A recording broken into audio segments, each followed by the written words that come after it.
in this sense that if you're a woman looking for someone who's in his masculine, if you're a man looking for someone who's more in their feminine, then that's how we're going to play the rest of this video.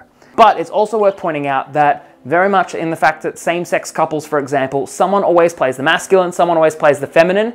Even if the difference is so minute, it does not necessarily, it's not perceivable. There is always an element of someone doing the masculine, someone doing the feminine. Because in that nature, in that relationship, we trust someone to have that other element. We trust someone else to have that role in our life, so we don't necessarily have to be that. Hi, Harvey Hooke here.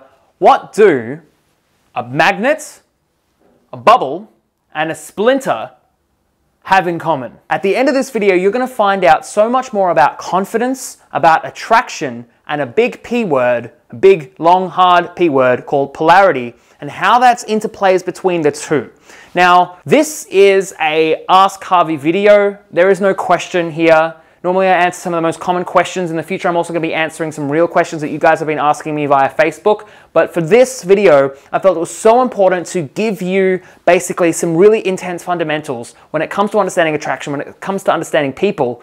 And so really, this is going to be really extremely foundational for you. So if you don't really know about polarity, if you don't really know what a magnet, bubbles, and splinters have in common when it comes to people and interactions, this is going to be for you. So I'm going to go on a massive rant. This is going to be something that maybe I'll edit later, maybe I won't, I'll just keep this completely raw. So thanks so much for watching. And as a gift at the end of this video, I'm going to give you access to a little thing, which is a little free gift, which will hopefully put all of this more into play, where you can actually have some real world evidence. Because this is very upper level, this is very esoteric way of looking at relationships and attraction. And when it comes to like the dirt, you know, then I'm going to give you this free guide, which is really going to help you. So thanks so much for watching in advance, because you're going to fucking love this. So first of all, we have a guy and a girl, or it could just be anything, right? In this case, by the way, we're talking about attraction just in general. We're talking about attraction in the sense that it's between two people. We're going to be using the words masculine and feminine. For the purposes of this, I'm going to say that the man is the one who has his masculine essence, just the essence, right? And the woman is the one who has the feminine essence. One popular book that's really worth pointing out that's for men's help when it comes to men's dating and men's sexuality, things like that, is The Way of the Superior Man. And women, if you're watching this video, the big contention of that book is to point out that both men and women have both masculine and feminine traits, that we have both of this energy. But when it comes to relationships, when it comes to dating, one of the biggest things that creates sexual attraction is the polarity. It's what makes us as a magnet, is that opposites do in fact attract when it comes to actual energies, right? So in this sense, that if you're a woman looking for someone who's in his masculine, if you're a man looking for someone who's more in their feminine, then that's how we're going to play the rest of this video. But it's also worth pointing out that very much in the fact that same-sex couples, for example, someone always plays the masculine, someone always plays the feminine. Even if the difference is so minute, it does not necessarily, it's not perceivable. There is always an element of someone doing the masculine, someone doing the feminine. Because in that nature, in that relationship, we trust someone to have that other element. We trust someone else to have that role in our life, so we don't necessarily have to be that. And that's what I think is a really beautiful thing, because some people, for example, when they go into the world, when they go into a more masculine role, they learn it. Or for example, women, a little boy who is born with a masculine essence gets hurt, so he learns to be more feminine. And then after that, he realizes he needs to be more masculine to maybe attract women, so he does that and he layers that on top. And then he gets hurt again, so he wants to be more in his feminine. And it's the same thing to the opposite. So a woman, if you have a feminine essence, you know, you grow up and then maybe someone tells you that you're not necessarily meant to be so feminine to survive in the world, so you learn to be a little bit more masculine. And then on the flip side, then you realize that maybe to be a feminine, to attract a masculine partner or to attract a partner, you have to layer feminine on top of that. And then you get hurt, so you then become more masculine. And it's these masks that people put on which ultimately gets in the way of relationships. So the key is, I want to teach you about this, so that way we can get to our core. We can get to our core, almost our true nature, so we don't necessarily have to worry so much about, you know, is it this or is it that, or am I being too forward, am I not being too forward? Because at the end of this, what should happen is you're going to understand this at a key level, right? And you're going to be able to look at relationships in such a relaxed, most carefree way that if someone doesn't want to be with you, maybe they just haven't discovered the real you. And if someone doesn't want to be with you, they're not necessarily really picking up what you're putting down. Like, they don't necessarily want the same thing that you do. So, people are like magnets. We are like magnets in the sense that we have, it's this nature of polarity. It's this masculine and feminine energy, and I'll talk about that in a second, that will literally create sexual attraction. It's what creates, it's what just creates attraction in general. And if you've listened to my podcast, which you should, which is going to be a link in the description, in one of the podcasts I talk about the ultimate attraction formula. And if you don't know it, what it is ultimate attraction. The ultimate attraction formula is literally attraction equals positive proximity. That's simply put, attraction equals positive proximity. So the positive here is literally being friends. Like, being able to enjoy someone's company on a friendship level, where it's like, values or shared interests, things like that. Similarly, we also have the proximity part. Now, proximity is, in this case, intimacy. Intimacy being a sexual attraction, literally being intimate with emotions, with your body, things like that. The ultimate goal of intimacy is to quite literally be inside each other in the sexual act. But if we look at it in this sense, it's really important to know that if you're someone who doesn't believe in, you're always sex after marriage, for example, I've interviewed many couples who are like this, in that nature. They are gunning for their wedding night.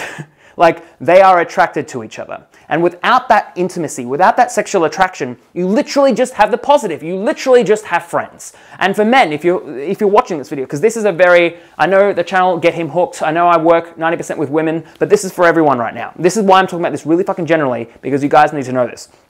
So, when it comes down to it, without that intimacy, you are just friends. Without the friends part, without that shared value, you're just fuck buddies. This is why a lot of people, they say, oh, why am I just a fuck buddy? They're missing that shared values, and they keep trying to punch that same button of maybe if I just have sex with him enough, or maybe if I just do this enough, it's going to work. Similarly, a lot of people get stuck in the friend zone where they just try and be more friends because it's worked for the positive part, but it hasn't worked for the proximity part. And if you want to engage the proximity part, this is the key. So the key is polarity. And so what is masculine? The masculine energy is a kind of, I would discuss it as a flavor.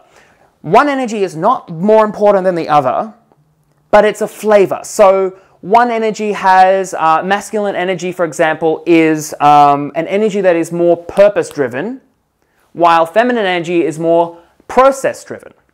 Masculine energy is the resolution to the conversation. Feminine energy is the conversation. Masculine energy is the house. Feminine energy is the decoration within the house. Masculine energy is the bowl. Feminine energy is the water within the bowl.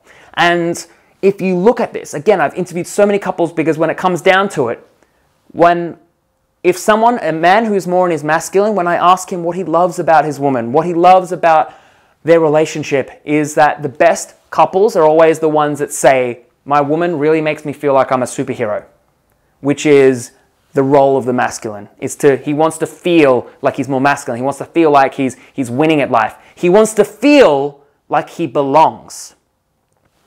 Inversely, when I interview a lot of women, what they love about their partner is that he holds space for her. The masculine wants to feel like he's the head, or he's involved in things. He wants to feel like he's responsible, while the feminine energy just wants to feel not involved, but it's like the feminine energy just wants to feel, wants to have space held for her, if she's a woman in this case, so she can grow her own garden. She can grow who she is as a person.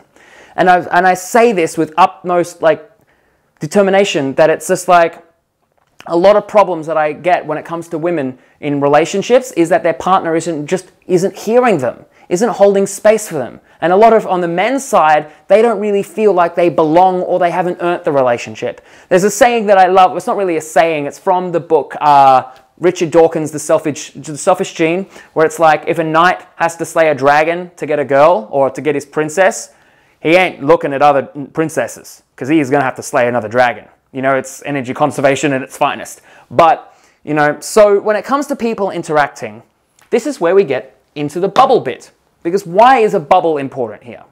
How I would describe is I'm going to use the bubble as a metaphor, but we have what I would describe as things around us called a reality. Now, if this is a man, this is a woman, what I would describe is that we have a bubble around us, which is our reality. So a man might have a reality like this. A woman might have a reality like this. Until they intersect, they have not met. Whether that means that they've intersected at a party or things like that, they've literally what is called, some people call it bridging realities. Or in some cases, you just could call it rapport. You know, when you have a sense of rapport with someone, often you're moving and breathing and talking the same, you know. It's like you raise one hand, they raise another hand. It is because when you connect with someone, when you really truly connect with them, you're actually sharing the same reality. You create a new reality that is the sum of both the parts. But here's the thing. When it comes to realities, often our realities aren't as equal as just a circle around us because we have splinters in the way. Say we have a person, and this person is this dot. You are this entity in the world, you're communicating to people. Hypothetically, we'd want our reality to look like this. A perfect circle, which is, I would describe as our reality as our area of influence. Ideally, you know, for example, things like social media, they allow me to enhance my area of influence or my circle of influence to be able to connect with you right now. You know, because if we're not in the same country or in the same room, that shit's going to be hard, right? So, but I want to point out that, you know, in a very, a lot of people call it different things. I think it's the ancient Pali. Pali is an old ancient Indian language. They call it Sankara, which means reactions. A lot of people call it trauma. Some people just call it stuff. We can call it bullshit. You know, things that happen to us that make us learn various lessons, whether we embody it in our body, which becomes this physical reaction, because our body is a feeling, sensing organ in itself, or it's in our mind as a thought, right? So what happens is some shit happens to us, and we decide, don't touch fire because fire is hot. But only when it comes to fire, we're thinking about people, right? So what happens is we get a splinter in our reality, right? And we can learn that about a bunch of things. Now, some splinters are empowering and some splinters aren't empowering.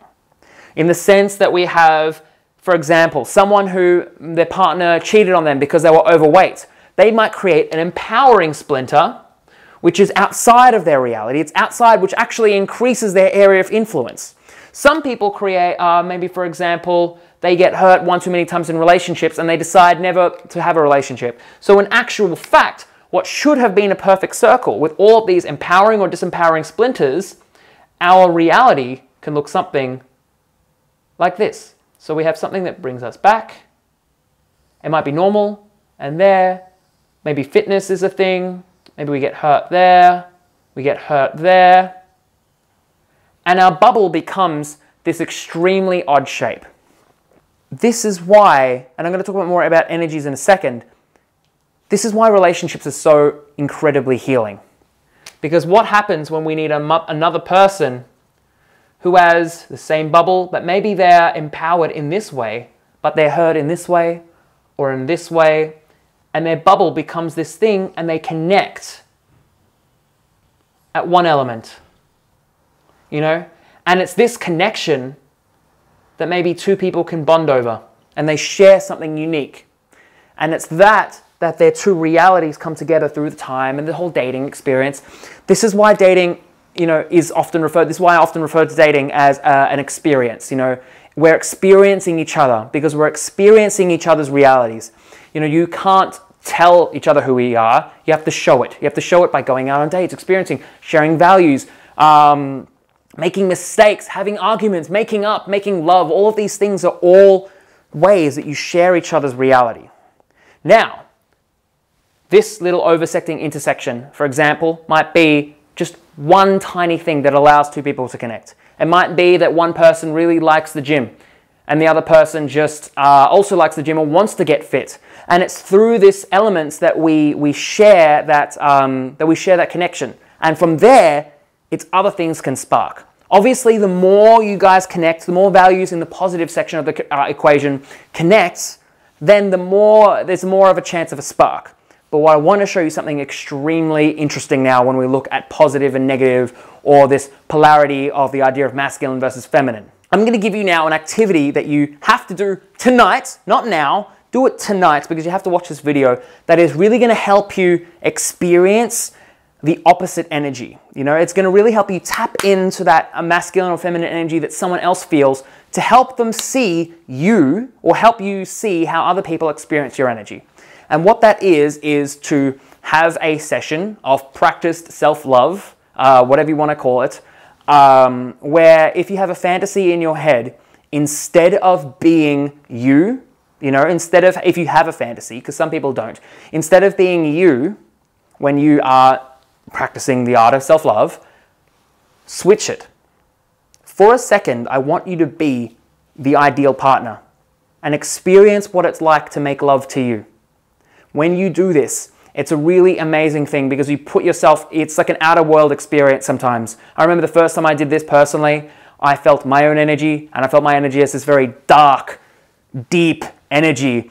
And I was my partner, and I was like, wow, one, I didn't have a penis. That was an interesting experience. But two, I felt really light, and I was getting to experience what the feminine energy had, and I finally understood what it was like to experience not only me, but I finally understood what it was like to experience as in someone who had a feminine core, to experience what the masculine core was, and I could see that interest, because often we're stuck in our own head. You know, I wish we could all swap bodies for a day because we'd finally get it, but if you want a diagramical a way of expressing it, it's like if masculine energy is this dark, deep energy, and feminine energy is this really light energy. Like masculine energy like decides, feminine energy feels. You know, masculine is like form, feminine energy is emotion and motion, things like that. What happens, if you know basic physics, what happens when two opposing waves hit each other?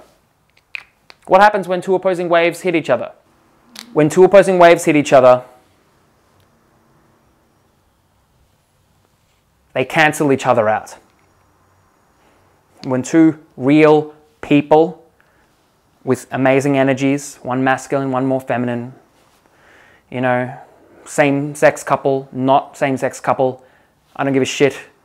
When they two intersect, this is why a lot of people feel like they're returning home, or they feel like they're whole. It's because when two opposing energies meet each other, they cancel each other out and make someone who's more whole. So thanks so much for watching this video. I really hope this has helped you understand just the esoteric, the understanding of the nature of attraction. Do the exercise that I recommended. If you're someone who's, you know, you're more in your feminine, you're looking to attract someone who's more masculine, you know, what feminine traits can you bring out? What's your core? You know, we don't have to put on a display of being like, oh, look at me, I'm so feminine. Like, fuck that shit. We don't want to be a fake person. We want to be someone who's at our core a more natural, more feminine thing. So sometimes the things that we're afraid of doing because in the real world we might get hurt are the things that we need to do in a relationship. And sometimes as a man as well, if you're watching this video, the things that you're afraid of doing because you might hurt people because you're so decisive or whatever, or anything you might think is a more masculine trait, are sometimes the things that you need to do in order to actually be truly attractive.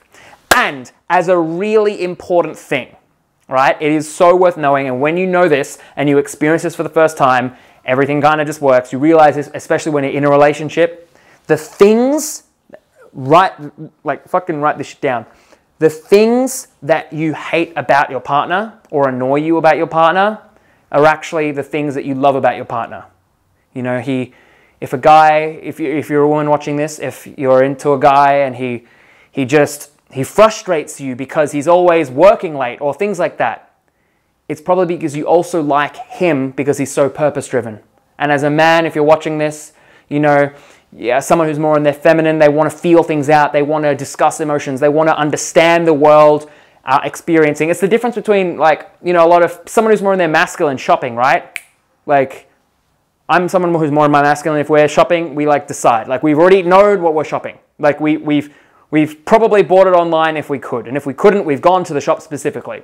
Someone who's more in their feminine, when it comes to this, at the very core level, they want to feel the store. They want to go and they want to explore and see what other options there are because they're not quite sure yet. You know, that isn't to say that they can't swap, because shopping is just like a distended thing, like a disenergied thing. You know, like I've seen, and I plenty of times go where I just want to feel things, you know. Everyone has both elements. You have to remember that.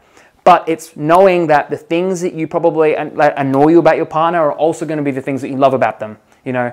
And so if he's late because he's coming home from work, or if because he's so purpose-driven, or whatever his masculine trait is, you know, that's actually something that's worth supporting. Sure, it might annoy you. You can discuss it, how to function better, but it's also the same reason why you support him. You know, that's why you love him. And it's also worth pointing out that, you know, we condition people to be in relationships with us. If he keeps doing something that makes him happy and you keep putting him down for it, pretty soon he's not going to want to be there. Men, same thing. If there's something that really annoys you about your partner, that is a more feminine trait, and you keep putting her down for it, eventually she's not going to be there. You do it enough, you're just showing her that, you know, you slap her every time you see her emotionally, not physically, emotionally, she's not going to want to be slapped anymore. Simple as that. So I really hope this has been really beneficial for you guys. This has been something that's been bottling inside me that I've really wanted to share. That's why I did this unique style video. Thanks so much for watching. And as always, your gift is I have an amazing free guide, which is some signs. It's 5 signs why a guy likes you. So these are some more esoteric. These are some more like deeper earth ideas of like, okay, cool, he does this, he does this, he does this, he does this. These are real world signs that he will do, that he shows you that he likes you. And so you can look at this, because these are things that people do no matter what. You know, these are tells. Like they demonstrate these values, or they demonstrate these ways of moving. You know, he might, for example, spend more time with you, or try to spend more time with you, but it's like a certain quality of time that's worth noticing. So there's going to be a link in the description, or at the end of this video, there'll be something there that you can click on. And as always, thanks for watching. And if you don't subscribe, oh wait, press like, because if you did, then I like you. And if you don't subscribe, in the next video, it's just going to be the whiteboard, whose name is Captain Smudge, by the way. So like for Captain Smudge. All right, thanks so much for watching. See you next week.